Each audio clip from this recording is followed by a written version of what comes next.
taking a look at our top 24 tight end rankings and tiers. We're going to be updating them all throughout this offseason. We've been updating them since June. We're going to do it one more time in August, right before fantasy drafts. So, Dave, let's hop into tier number 1 here, where I think we're going to surprise a lot of people by saying each of us have Travis Kelce as our tight end 1, which is odd to say that it's going to surprise people because Travis Kelce has been the tight end 1 for so long.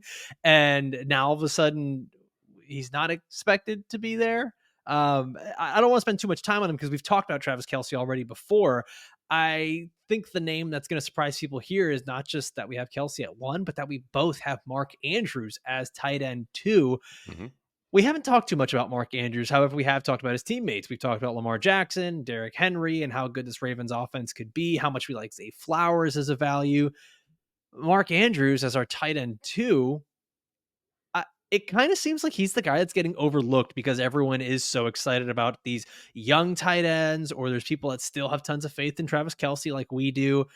And then it seems like we're kind of just not paying attention to Mark Andrews, who was quietly very, very good last season when he was healthy. Yeah, I don't understand the big fade on Mark Andrews. I don't know if it's because of Isaiah Likely or if people still, despite multiple MVPs, are doubting Lamar Jackson's abilities as a quarterback. I don't really know what the issue is with Mark Andrews, but he was the tight end 1 just a couple of years ago. And like I said, on a per game basis, prior to his injury, he would have been tied with TJ Hockenson and Travis Kelce as the overall tight end 1 on a per game basis.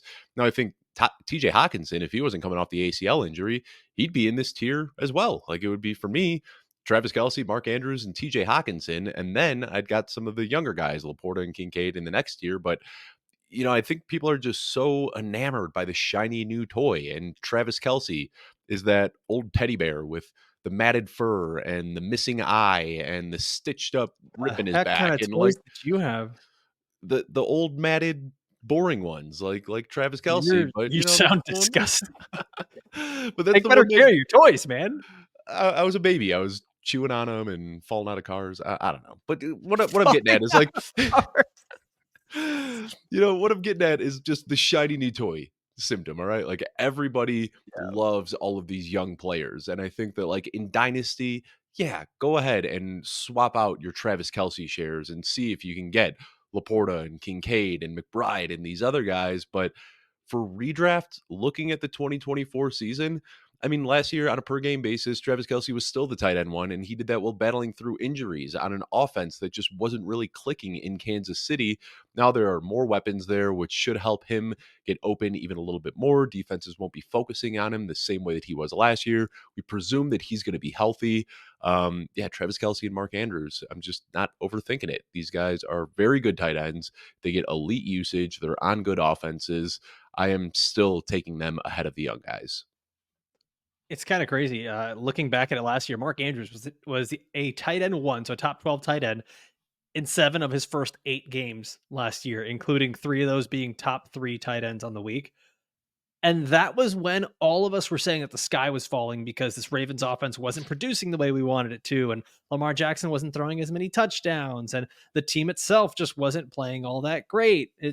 Mark Andrews has that ability to be the guy. I'm checking it here, 10 targets in a game. He did that multiple times. Like he's got that ability to command targets and come down with 2 touchdowns in a game because he did that multiple times as well. What we really didn't get to see was him finish the full season. I think that's all it is. I think it's a lot of it is just, what have you done for me lately? And people are forgetting because there is so much excitement for those shiny new toys, like you mentioned. And I think there's also like reasonable concern that like which term do we want to go with today? Cat's out of the bag, genie's out of the bottle.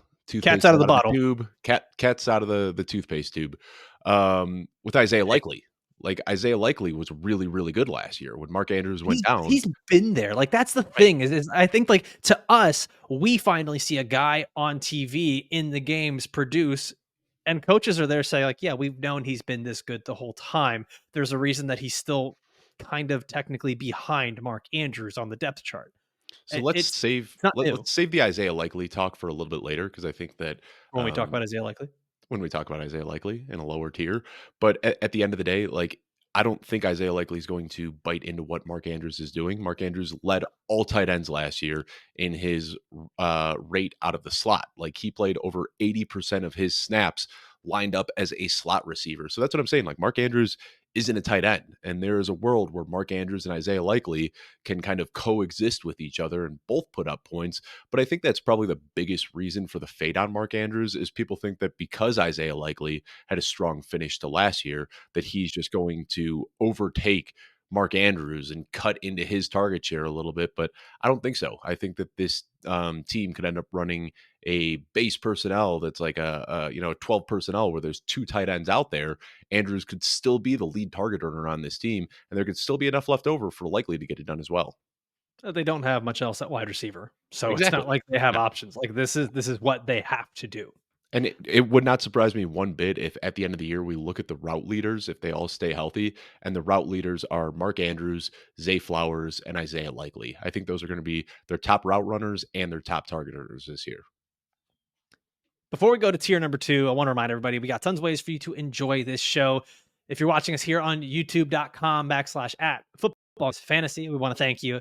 Remind you, just please like this video. Make sure you're subscribed to the channel. The videos come out the day before the podcast, so you can always access those a day early. And the podcast itself always has an extra like 10 to 15 minutes of bonus content at the beginning. So you're going to want to check out the audio as well. As we've been mentioning, we've got our Listener League giveaway. It's exclusive to our YouTube subscribers. We've got a spot in the show's Listener League, and all you have to do is in the comments for YouTube. I'm going to say this very quietly. In the comments for YouTube, you've got to work in the word trendencies into a comment. No. Be creative. The more creative you are with the comment, the more I'm going to like it. The word is trendencies. If you're not sure what that means, go back and watch the last episode where Dave had a really great Freudian slip, and that will now be the new part of the show, trendencies. All right, let's go to tier 2, where we start off at tight end 3. We've got Sam LaPorta. At 4, it's Dalton Kincaid. At 5, it's Trey McBride. 6, Kyle Pitts. And at 7, George Kittle. And Dave, I think that everyone's just going to be very surprised that we have Sam LaPorta at tight end 3, especially after his tight end 1 finished last year. We finally got what we wanted with a rookie tight end coming out, playing well. And then you and I are here just like, nope, we don't like nice new things. Why do we have Sam LaPorta in this second tier and not up at the top with Travis Kelce and Sam LaPorta? We've talked about this a lot, and I think Sam LaPorta is a very good football player, like no doubt about it. And I think that looking dynasty, like you should be looking at him as a top 2 tight end probably, and probably not number 2. I mean, he's young, pulled an absurd amount of targets, scored a lot of touchdowns, scored a lot of points. We know his end of season overall finish was better than anybody else last year. But a lot of that just came on the fact that he was healthy for the full season and he scored a lot of touchdowns. On a per game basis, he was still getting outscored by Travis Kelce, Mark Andrews, and TJ Hockenson. And you start looking at the numbers, they were good. Like, no doubt they were good, but he was 6th in target share. He was 5th in targets per route run. He was 6th in yards per route run. He was 6th in air yard share. He was 5th in routes run. Like, everything was like 5th, 6th in his usage and his efficiency, all that. He was number 1 in total touchdowns, and that really buoyed his fantasy production. I'm not telling you anything you don't already know. If you're watching this show, you're plugged into fantasy, you understand how it works. Touchdowns are very tough to predict. We can't say that because this guy scored a lot of touchdowns last year, he's going to score a lot of touchdowns this year. That's just not how it works. So if you told me that Sam LaPorta is going to score 11 touchdowns again in 2024, sure, he'd be my tight end 1, but that is almost assuredly going to regress. And his usage, his efficiency tells us that he's a top 5 tight end, but he needs to maintain a ludicrous touchdown rate to pay off as the tight end 1. So we're talking about our rankings right now, but our rankings alongside ADP, what I'm seeing right now is that Travis Kelce and Mark Andrews are 2 of the biggest values in drafts this year. Thank you. We're getting to the point where we can finish each other's sentences. This is nice. But yeah, I mean, Sam LaPorta is going 1 off the board. It's easy to pass on Sam LaPorta, knowing that a round later I can get Travis Kelce or Mark Andrews and likely get similar or better production. Yeah, the thing that sticks out for me is, and I've mentioned this stat a couple times, and I keep it on a document here, that over the final 11 weeks of the season, there was virtually no difference between Sam LaPorta and Dalton Kincaid. The only difference was the touchdowns. And as you've already mentioned, that the touchdowns have been very fluky. Both guys were at 6.5, 7 targets per game, 5 receptions, 51 yards per game. In fact, Dalton Kincaid was actually getting more of the first read targets in the Bills offense. So I understand that, hey, the Lions there's going to be some more targets available for Sam LaPorta. Well, guess what? There's a lot more targets available for Dalton Kincaid over in that Bills offense. And I do agree with you, Dave. And I think the rankings reflect that. LaPorta, to me, is going to be much closer to a guy like Dalton Kincaid, Trey McBride, Kyle Pitts, George Kittle than he Just is call to him those top Dalton two guys. McBride. I mean, like we know Kincaid and McBride are close. We'll just Dalton McBride. Yeah, that's your tight end four Dalton five this McBride. year. Yeah. Well, speaking of those guys, specifically Trey McBride, you and I are a little bit different on this. I've got Trey McBride as the tight end 3. I understand Marvin Harrison Jr. being there in Arizona. Trey McBride still has a very, very, very easy path to being top 2 on his team in targets and potentially even still number 1 on his team in targets. I know we like to get excited about the rookie wide receivers, but Dave, you've got him at tight end 7, Mhm. and we're pretty far apart. I want to know what your concerns are with him. And honestly, I think there can be some nuance to this conversation that I don't know that there is. We talked about this with wide receivers and with other positions. I don't know that there is much of a difference in projection of how many points are going to be scored or how much separation there truly is between tight end 3 and tight end 7 when these tiers get so flat like this. Yeah, and like when I first did my end of season, right? Like when the season ended and I did my first batch of rankings for the 2024 season, I had Trey McBride as my tight end 1. And I said, this guy is great. Look at what he did down the stretch here. He was pulling elite target shares. His target per route run led the league from the time Zach Ertz left. And I just kept going back to that, like from the time Zach Ertz left, from the time Zach Ertz left. And you look at his rookie season, he didn't do much on a team with Zach Ertz. And then last year we saw him break out when Zach Ertz got injured.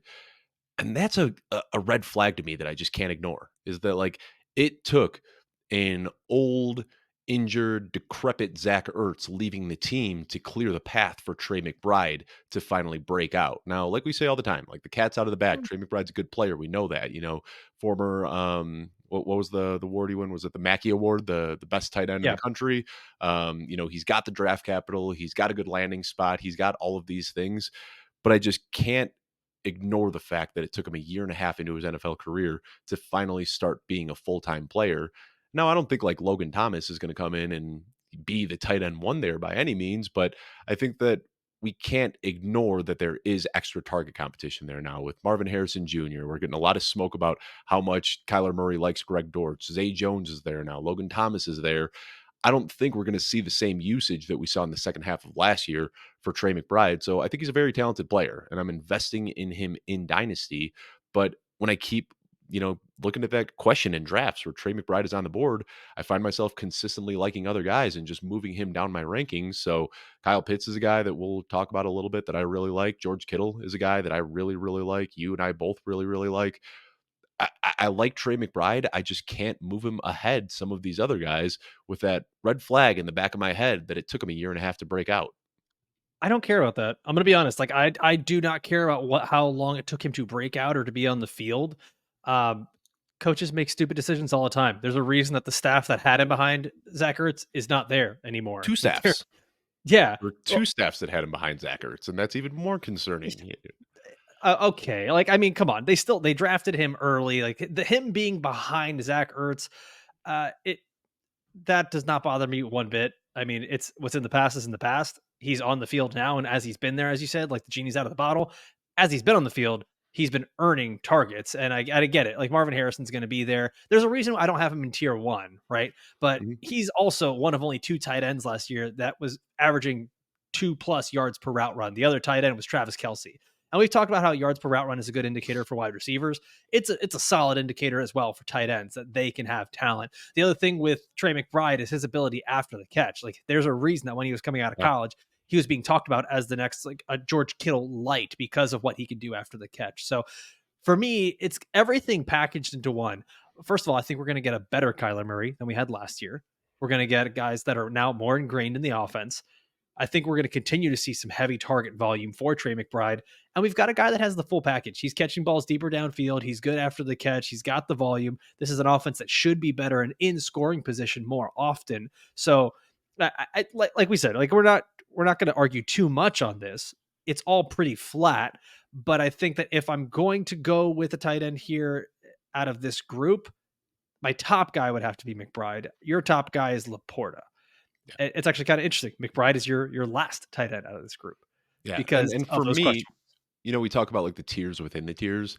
And for me, I see LaPorta and Kincaid kind of in a little tier of their own, where I think like both of these guys do have it in the range of outcomes where they could be the overall tight end one. You look at the usage for Kincaid, he was seeing almost identical usage to Sam LaPorta. He just didn't have the touchdowns that helped his fantasy production. So those are the two guys that I like at 3 and 4. But after that, it's Trey McBride, Kyle Pitts, and George Kittle. And those guys, I mean, it's basically like my tight end 5A, 5B, and 5C. Like they're all very, very, very close for me. And if I was doing a list of overall rankings, those three guys, regardless of positions, would be back to back to back. Like that is a cluster for me where I see George Kittle, Kyle Pitts, and Trey McBride all having very similar ranges of outcomes. I just want to bet on George Kittle, a guy that we've seen finish as an elite tight end one multiple times, a guy who is running more routes than he ever has before while still leading the league in yards per route run. And Kyle Pitts, a guy that we know has elite peripherals and is in a new situation now. It's just these tiny little tiebreakers for me that put Kyle Pitts and George Kittle ahead of Trey McBride. Agree to disagree, but that's fine. Let's move down to our tier number 3 here, where we're going to look at tight end 8, Evan Engram, tight end 9, David Njoku, and tight end 10, Jake Ferguson. And this is not exactly a sexy tier of players. There's a reason that they're going later in drafts. There's a reason that we're Speak for ranking them yourself. lower in Have you ever drafts. seen David Njoku with his shirt off? Hmm. Okay. Okay. That was nice. To Evan me, this Ingram. is kind of yeah. Just you're doing great, bud. Keep it going. To me, this is the last tier of really reliable starters. And I use the term reliable kind of loosely. The way I look at it, Dave, and you can tell me if you agree with this, Evan Ingram has the most upside out of this group because of the target volume and because of the fact that he could be the number one receiver, technically, for the Jacksonville Jaguars. Jake Ferguson has the best draft value for what we know his floor is. And there is some pretty good touchdown upside with Dak. And then David Njoku. This can be seen. You can pick how you want to look at this. It can either be good or bad, but I think he's got the most volatility, the widest range of outcomes that he could finish very high, but he also could finish well outside of this range. Is that kind of how you see this as well? A little bit. I think David Njoku has the most upside, which is crazy to say about Evan Ingram, who's coming off of a tight end 2 season and was tight end 5 the year before. But I think with Ingram, you're looking at the safest floor because of the tight end, because of the Okay. target volume. Like he is going to be fed. And we've seen the ceiling, tight end 2 and tight end 5 over the last 2 years, but I think that is his ceiling. I don't think he can do any better than what we saw last year. That was kind of a best case scenario. Now with Brian Thomas in the mix and with Gabe Davis in the mix, we might see that target volume dip a little bit. But I think the highest ceiling, like if the stars align for all of these players, David Njoku is the guy that I want to bet on. He's still Hmm. relatively young for a tight end. 28 is typically, 28, 29 are like prime years for a tight end. And David Njoku is going into his age 28 season. This is a former first round pick who is just off the charts, like 90th percentile and above in every single athletic score you can imagine. And again, you kind of talk about that late season cats out of the bag. We saw it last year. And of course, the big question is like, he did it with Joe Flacco. Can he do it with Deshaun Watson? And that is baked into his ADP. And that's why he's getting drafted where he is. But I want to see a change in usage for David Njoku because historically, throughout his career, he takes about 50% of his snaps in line as a tight end. And he blocks a ton. And it's a lot like early career George Kittle, where he's such a good blocker that it kind of caps his abilities as a receiver, which is not great in fantasy. But in the second half of the season, we saw him blocking less, we saw him running more routes, and we saw him earning more targets. So my hope is that the Cleveland Browns just say, we finally unlocked Njoku. We need to line this guy up in the slot more. We need him running more routes. And I'm hoping that we can see that change in usage for David Njoku.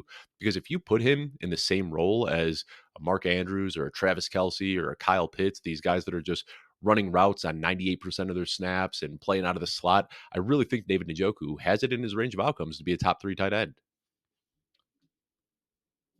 It's hard for me to disagree too much, but I am.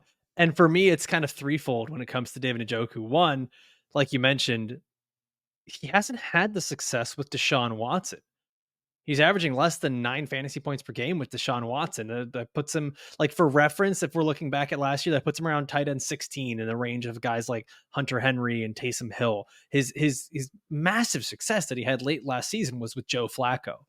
And then this whole thing of, and like, once again, we're just talking, like, we're kind of talking intangibles here. Like, this is not stuff that we can prove one way or another, but trying to look at this team and hoping that they're going to use him more the way he was used last season. I would love for that to be the truth, but then why go and make a move for Jerry Jeudy? Why go and draft more wide receivers in the draft? Like, now there are so many targets now available, or excuse me, pass catchers available on this team for a quarterback that has really struggled. And now this team has a new offensive coordinator. There's just things that I am concerned about when it comes to David Njoku. Whereas I actually like, and I get what you're saying about Evan Engram probably having the best floor and not the best upside. But what if he maintains that same target volume and Trevor Lawrence is just better and the offense is better? I think we can make these arguments every single direction for all Right. of these players, right? And I think that's the point, that these guys, we're just kind of giving them superlatives. There's not really a way to say this one is the best out of this group. And I know that's what people want out of rankings. And I think that's why we each have Evan Engram at tight end 8 and at the top of this tier, because his superlative is simply that he's just going to have the best floor and there's going to be volume there. And that's what we look for. Yeah, Njoku is a guy that and again, we talked about this. Um, we talked about Njoku a lot this offseason. I'm just a believer in the talent. I have been since he was drafted, and he's one of those players where, like, I feel like I've been pulling my hair out watching him for years because, like, it seems like any layman watching football can see this guy catch the ball and what he can do after the catch, and just is like, why aren't they giving the ball to this guy 8 to 10 times a day or 8 to 10 times a game? And no coaching staff has really done it yet, but I'm hoping that because we saw it at the end of last season, that they just say, okay, we finally unlocked this guy. Let's continue to feature him as a focal point in this offense. But of course, I could be wrong. Like, I've fallen for the David Njoku trap a lot. I've fallen for the Kyle Pitts trap a lot. Like, if there's one thing I'm blinded by, it is these hyper efficient tight ends that I want to see in better roles, and it doesn't always happen that way. That take their shirt off as well, Mhm. allegedly. In the All right. freezing cold, like negative 20 degrees out there, shirtless. That's a tough dude. That just sounds like your perfect little Sunday right there. Freezing cold, shirt off, finishing a hike. All right, Also, let's go like, to tier how number about the 4. story about, like, the explode, like, burning the skin off of his face and just, like, playing through it like nothing? Like, the Joku, man, he had a pretty cool He's a tough guy. 2023, all things considered.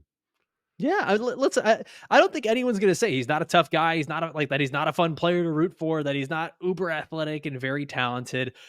But the fantasy football wasteland is littered with really fun, really talented players that it just doesn't happen for.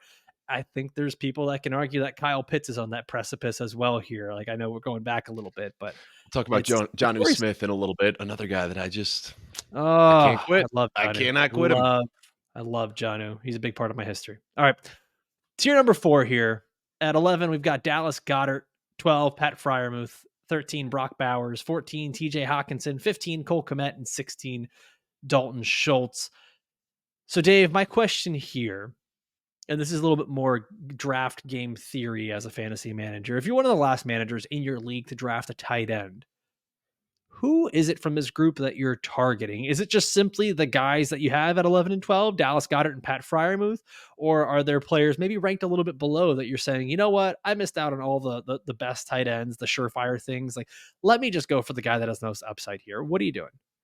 Typically, I'm double tapping here, and again, I'm gonna go back to Andrew Cooper. Like, when it comes to tight end analysis, he's one of the best out there, and he has dubbed the yin and yang theory, and I think that that's a great way to kind of play it when you miss out on these early tight ends, where you take one guy that is a safe veteran that you can kind of lean on in the early part of the season, and maybe for you, that's Dallas Goedert. Maybe it is Dalton Schultz or Cole Kmet. Maybe it's a little bit further down the list with a Hunter Henry or something like that, but you get one of those safe, reliable guys that you can plug in and you can get your 5.5 points per game from to start the season. But you pair that boring veteran up with a high upside guy later, like a Ben Sinnott or a Jatavian Sanders or a guy like that that kind of has this little bit of an unknown, maybe an Isaiah Likely. So I don't know if Dallas Goddard is a guy that you want to draft and say, I'm going to ride Dallas Goedert for 17 weeks and I'm going to win my season with Dallas Goedert. But I think that he's like a pretty good placeholder that you can plug in for the first half of your season while you're scouring the waiver wire or waiting for your rookie tight end to break out. Because every year we do see unexpected guys break out, guys that are undrafted or drafted outside of the top 15 that give us top 5 finishes. So I think Dallas Goedert is a pretty strong placeholder until you can get one of those guys.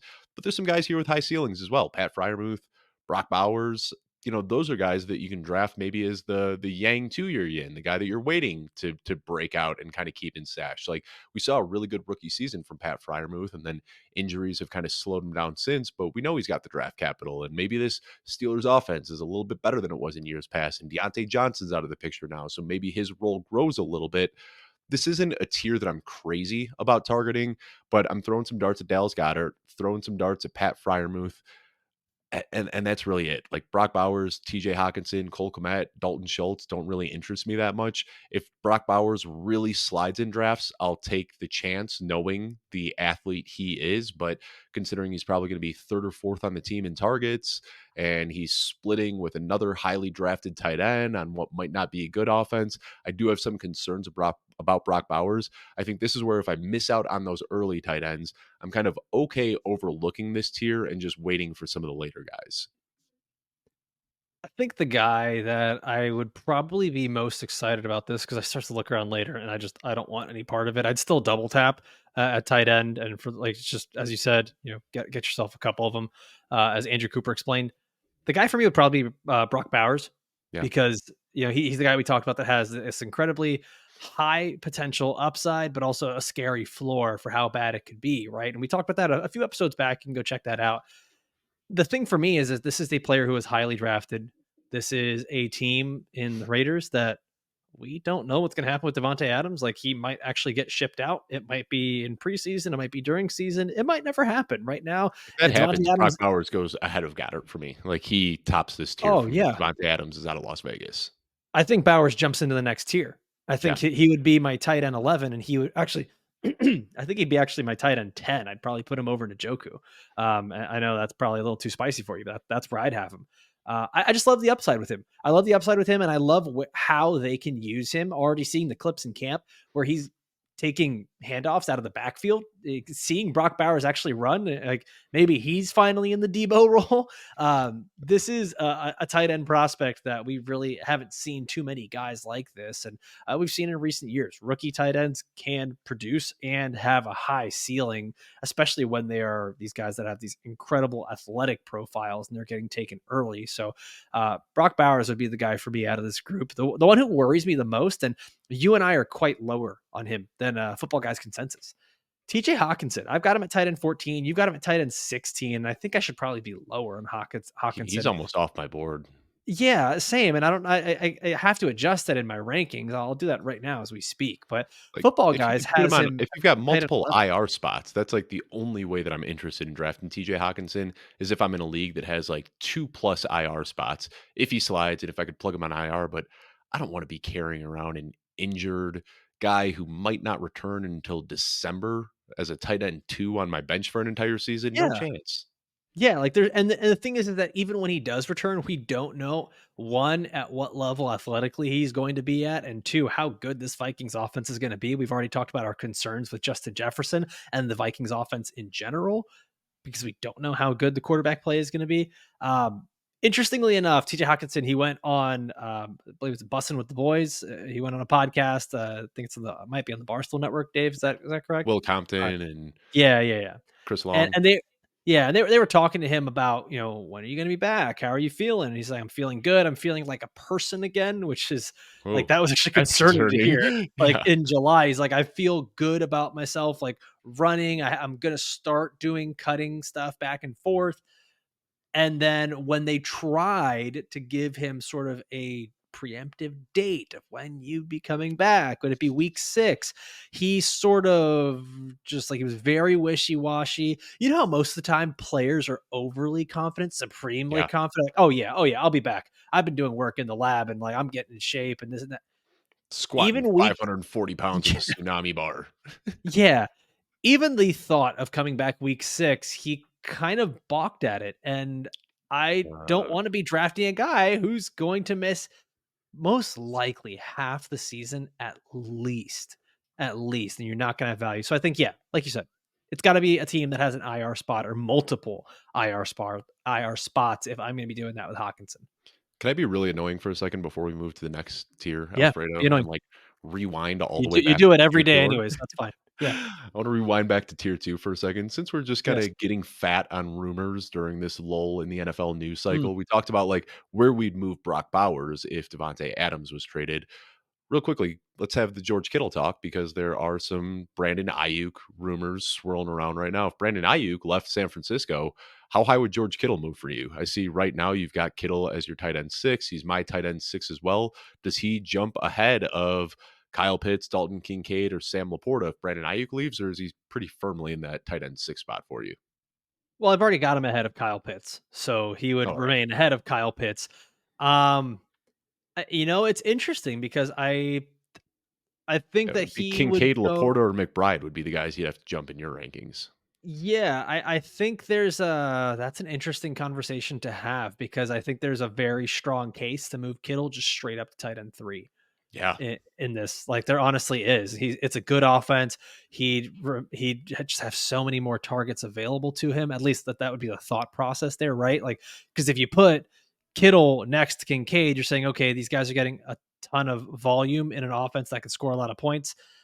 We don't quite know that with Kincaid. We know he'll get volume, but we could actually see the Bills' offense get worse. right. LaPorta, we don't know what's going to happen there with touchdown regression. How good is that offense going to remain? McBride, I think there's a very reasonable argument to say, okay, McBride is second on the team in targets. There's not much of a difference there between him and Kittle. Let me take the guy that I know has done it year after year after year with phenomenal upside. So yeah, like if we get Brandon Ayuk traded from San Francisco, I can move George Kittle up as high as tight end 3. I'm with it. And Kittle's my most drafted tight end so far. We've talked about him a lot this offseason.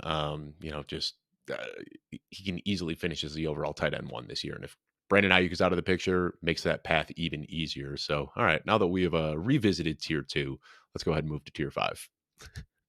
All right, tier 5 coming up here. This is our last tier, and it's going to give us tight ends 17 through 24. So at 17, we've got Hunter Henry. At 18, Juwan Johnson. 19, Luke Musgrave. 20, Taysom Hill. 21, Ben Sinnott. 22, Isaiah Likely. 23, Cade Otton. And at 24, my pride and joy, Jonnu Smith. So, Such Dave, a good fit for him, man. I can't oh, wait I'm to see so Jonnu excited. Smith in Miami.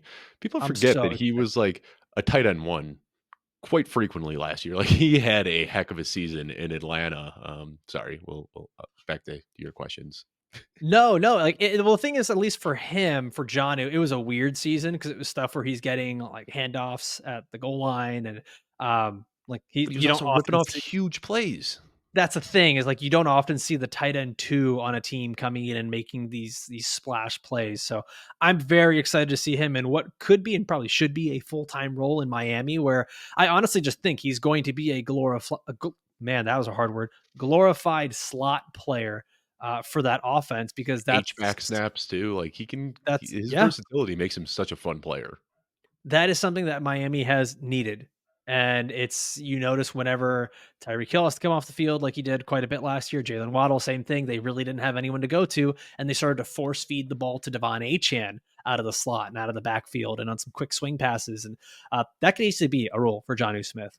So, not to get too down the rabbit hole of Jonnu Smith, like this is a special player to me. This was a guy that when I first started my job in scouting, and I was actually an intern for FIU football, I helped the scouting department find him and write up the report on Jonnu Smith and actually do the campus tour. So like this always remains the feather in my cap of saying, hey, I kind of ruined everything for all the Kyle Pitts managers last year, but I'm really happy that Jonnu Smith has found some success here in the NFL. Just a little quick personal aside thing. But Dave, if we're going to look at this tier, not many people are drafting players from this range. Like you don't get into your drafts and say, okay, let me look at the tight end 20 and grab Taysom Hill. Like I actually don't think anyone's going to be drafting Taysom Hill. And then by week 3, we're all picking him up off the waivers annoyingly. Yeah, I know you are. You're sicko. But He's my tight end 15. Like I I I Taysom don't Hill get that. every I don't single get it. year. I mean, he finishes as a top 10 tight end almost every Because single he has year. because he's got 4 games where he goes nuts, and then the rest of the season, he's absolutely useless. I'd rather take a guy that's gonna give me 4 25-point spike weeks. Like, if I'm waiting on tight end, I don't think there's a better target than Taysom Hill. Like, That's he has crazy. a somewhat reliable floor. Like, he's almost never gonna give you a 0 because he's gonna get some He handoffs gave you that a 0 in don't. week 16 of last year and 1 point in week 15, 2 Yeah. points week 3, 2 points week 4, 2 points week 5. The floor's pretty low. Yeah, but I mean, you're still getting 2 or 3, like some of the other guys in this range, you're getting literally zeros from on any given week. Taysom Hill gives you a few points a week as a floor, and he gives you a 25-point ceiling on any given week. So I've just learned to embrace the volatility. If I don't have a premier tight end, I'm okay just living with the ups and downs of Taysom Hill and just kind of treating him as a tight end one. I absolutely despise who you have become as a person. I hate this version of No, Dave. blame the Taysom Hill love on Chris Harris, because Chris Harris is the one that just told me, like, live with the ups and downs of Taysom Hill, and I thought he was crazy. I had Taysom Hill in so many leagues last year, and it's not pretty. Like, there are a lot of ups and downs, but when he gives you the 23-point week and the 21-point week and the 16-point week and the 12-point weeks, you're not getting that from a lot of other tight ends, and those are the week winning weeks. Like, the average tight end one that you're plugging in, like you're just hoping to get, 6, 7, 8 points a week, and you can get triple that from Taysom Hill on any given week. And when he has those boom weeks, you're almost guaranteed to win. Okay, so let's do this. Let's play a game here. Let's draw the line at 8 half PPR points. Hmm. Okay. How many without looking, how many times do you think Taysom Hill did that? Gave you 8 half PPR points? Because remember, he's also playing running back a lot, so he's getting these rushing touchdowns. Right. I'm gonna guess 6 times, maybe more. 8. 7 times. All right, that was right there. Yeah. Yeah, 7 So you're times. getting better than But now replacement level production in almost let's half of play his games. let's play a different game though. How many times did he Okay. score less than 3? My guess is probably 5 or Yes. 6. Yeah. Now, how many times Wait a did he second. score Wait a more second. than 20, Alfredo? Let's play that game. So he scored less than 3 points in 7 games. And how many times did he score more than 20 in half PPR? 0 Uh, times. oh, and half PPR. All right. I was looking at full Let's go to PPR when I full. was Let's go reading to them the off. full. No, let's do it. No, Let's I'm go looking at half full. PPR. Week 8, he scored 22 points right now. No, that's full PPR. Oh, I've got week 8, 22.5 points in PPR and 20 points in full PPR. So you got 2 weeks that were, in my opinion, genuinely week winning weeks out of the season. This is why I can't do it. I actually do understand this idea of embrace the volatility. And if you look at just from week 6 on to week 18, Taysom Hill was actually a fantastic yeah. tight end. And I do get that. It's just so annoying, man. Like, It is I can't, annoying. Yeah. I don't, do we, like, do we think that this is the usage he's going to get? Like, there's nothing here that can be projected. We're talking about a guy that's gonna most of his value is coming out of working out of the backfield because there wasn't Kendre Miller there available, or there wasn't Jamal Williams. Or like there was even times where he was taking spots at quarterback. I So know. I this know is it. it's crazy because like as I'm saying it, I'm realizing that is the double-edged sword, right? Is that he can play anywhere. All right, I guess we're drafting Taysom Hill, everybody, in 2024.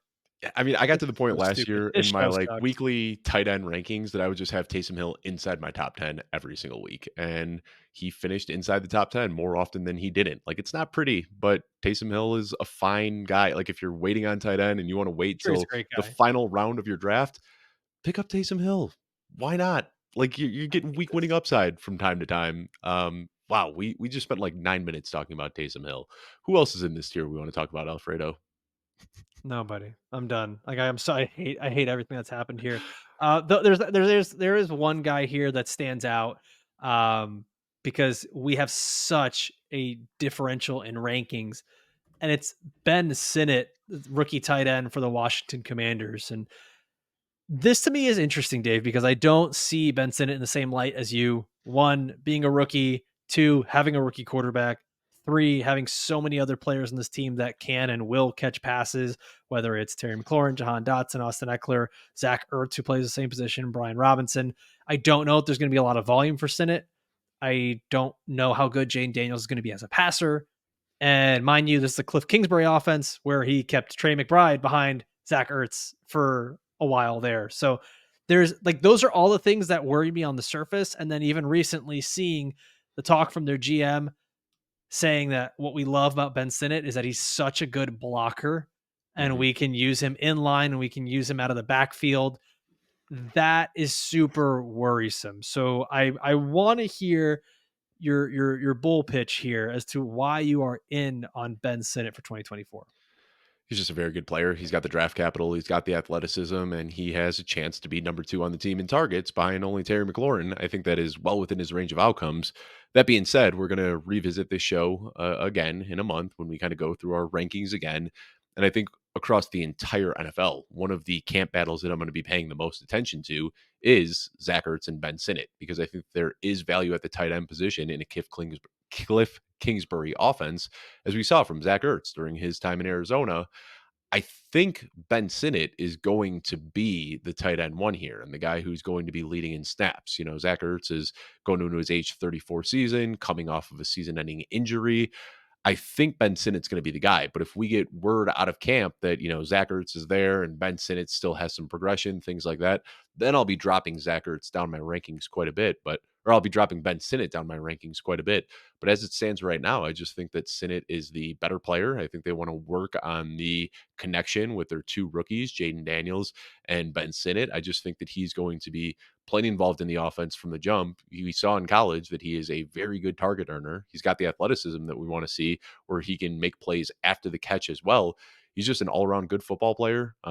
Good at, just has that natural nose for the end zone, which we want to see from tight ends as well. That's not something we can predict, but he showed that he could do that in college. So I just think Ben Sinnott's a good football player, and I like the situation that he's in, where he has a potential path to being number 2 on the team.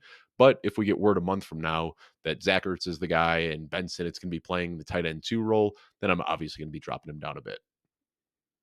My thing is, even if Ben Sinnott is the guy, I don't see him being a top 15 tight end. To have him at tight end 14, I think is bold, sir. I just like I can't get there with him. Um, so much of it I is I because think I so do much of think it he's comes going to be down. blocking. Go ahead.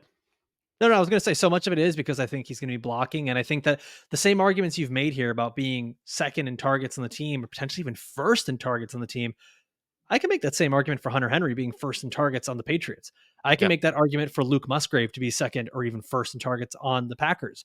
There's a few guys here that you can make these arguments for, and they don't really have competition. I mean, well, I'll take that back on Luke Musgrave, but there's just certain guys here where I think the the archetype that we're looking at is so similar to Ben Sinnott, and they don't have the added weight of being a rookie and learning a system and having a rookie pass catcher and so many other good weapons on the team. I think like if there was a guy that I'd have to put this as close as possible to, it'd be Luke Musgrave. And like to me, it's interesting that Luke Musgrave for you is your tight end 22 versus Ben Sinnott being at tight end 14 when archetype wise, they're very similar. Maybe I need to move Ben Sinnott up from tight end 31 because I have Musgrave at tight end 18.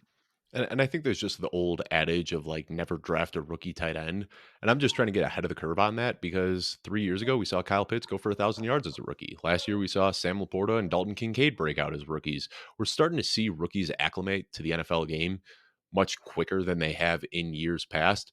So where I used to just fade every rookie tight end, now that we're seeing guys start to break out as rookies, I'm trying to get ahead of the curve. So while I think Musgrave and Juwan Johnson and Hunter Henry and Cade Otton are fine picks if you're looking for a safe guy to draft at the end of your draft. I'm looking for the guy that has the highest range of outcomes, and I think the only guy in this tier that I'd argue has a higher ceiling would be Taysom Hill or maybe Jonnu Smith. So I want to take the risk on Ben Sinnott, thinking that maybe he could be this year's Sam Laporta. Maybe he could be this year's Dalton Kincaid. I'm willing to take that risk at the end of my draft. And if it comes out week 1 where he's getting no snaps and Zach Ertz is running all the routes out of the tight end position, then I just drop Ben Sinnott and I pick up whatever running back looked good in week 1. I'm not going to argue with the logic there, but man, get out It's of these bold. Twitter streets. Get out of It's these Twitter bold. streets and the best ball sheets.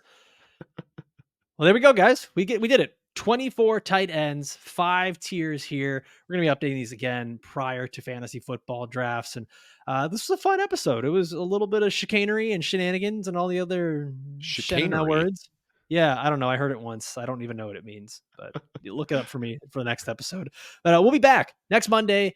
We have not decided on a topic yet, so that's going to be fun, mystery topic. But we'll be back again next Monday. I want to remind everybody, make sure you're subscribed to the daily news updates from Football Guys. You'll get all the information that you need to win your fantasy football leagues sent directly to your email inbox by the man himself, Joe Bryant. I want to thank you guys for watching and listening all the way through. For myself, for Dave Kluge, we'll see you next time. Adios.